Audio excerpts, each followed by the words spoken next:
रोजच्या 8-10 लोक मला फोन करून शिव्या देतात आणि घाणेरड्या शिव्या देत आहेत. तुम्ही मराठ्यांचं नुकसान करायला निघालात वगैरे असं ते म्हणतायत. मी मराठा समाजाचा विरोधक नाही, मी जरांगे पाटलांचा विरोधक नाही, मी ओबीसीच्या हक्काचं संरक्षण व्हावं यासाठीच आम्ही ही लढाई लढतो आहोत.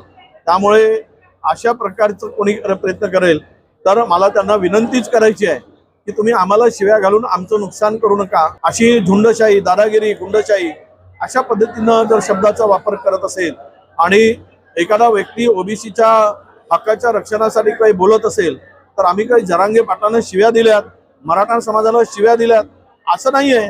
आम्ही फक्त ओबीसीवर जो काही अन्याय होतोय ती बाजू मांडत असताना काही टवाळके मराठा समाजाच्या तरुणांनी जर आम्हाला अश्लील घाणेरड्या शिव्या देत असतील तर सरकारने याची दखल घ्यावी.